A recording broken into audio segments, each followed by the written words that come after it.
शिव महापुराण के श्रवण के लिए अगर आप यहां आए हैं तो सुनो, इस शिव पुराण का फल क्या है सुनने का, बताएं। राजसूयेन यत् पुण्यम, जो फल राजसी यज्ञ, एक नहीं सैकड़ों राजसी यज्ञ करने का जो फल है, वो भी शिव महापुराण के श्रवण की बराबरी नहीं कर सकता, वो बराबरी नहीं कर सकता। ये शृण्वन्ति मुनि सेचम, ये शृण्वन्ति मुनि सेवम पुराणम शास्त्रमुत्तमम, ते मनुष्याम च मंतव्य रुद्रा एव न संशया। इस बात को सुनकर आप अपना भाग्य अपने हाथों से, भाग्य अपनी वाणी से सरा सकते हो। कैसे? हे मुनि, जो लोग श्रेष्ठ शास्त्र शिव महापुराण की कथा सुनते हैं, उन्हें मनुष्य नहीं समझना चाहिए। हम नहीं कह रहे, शिव पुराण कह रहा है, उन्हें मनुष्य नहीं समझना चाहिए। तो बोले वे साक्षात रुद्र स्वरूप ही हैं, इसमें संदेह होना ही नहीं चाहिए।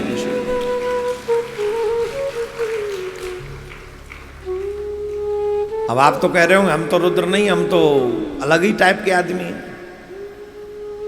तुम अभी अपने आप को पहचान नहीं रहे हो।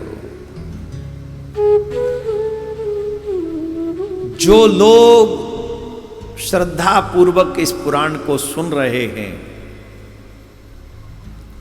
शिव की कृपा से आप गोलोक ही जाएंगे, किंचित मात्र भी संदेह न किया जाए।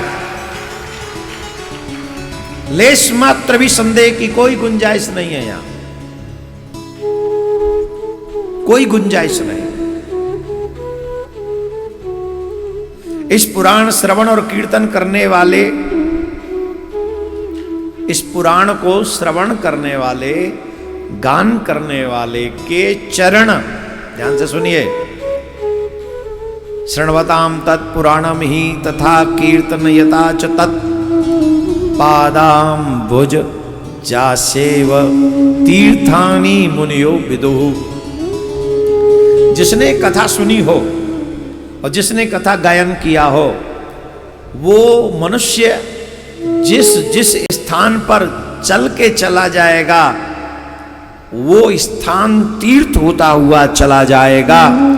उसके चरण कमल की धूल मुनिगण, उनके चरण कमल की धूल को मुनिगण तीर्थ समझते हैं। क्यों? बोले ये शिव कथा, शिव महापुराण की कथा कह के आए हैं, अथवा ये शिव महापुराण की कथा सुन के आए। कितना श्रेष्ठतम।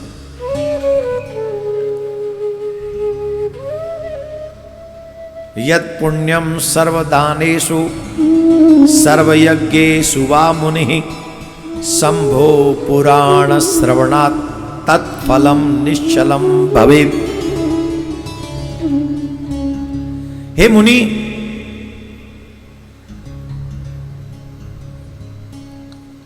सभी दान, सभी यज्ञ जिनसे पुण्य मिलता है, वह सभी दान, वह सभी यज्ञ के फल मात्र और मात्र शिव जी के इस पुराण की कथा सुनने से निश्चल हो जाता है। वो मिटने वाला नहीं होता, वो हमेशा हमेशा के लिए प्राप्त हो जाता है। उसका फल उसे इसी कथा के श्रवण से मिल जाता है।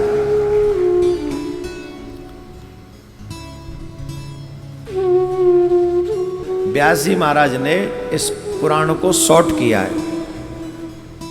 शंकर भगवान ने जो शिव पुराण की रचना की थी, उसमें 1,00,000 मंत्र थे, 1,00,000 श्लोक। कितने थे? वेद व्यास जी महाराज ने कहा, सोचा हमने महाभारत में 1,00,000 श्लोक रखे हैं, लोग ज्यादा उसे पढ़ते नहीं, अगर शिव महापुराण में भी 1 लाख श्लोक हुए तो कौन इसे पढ़ेंगे?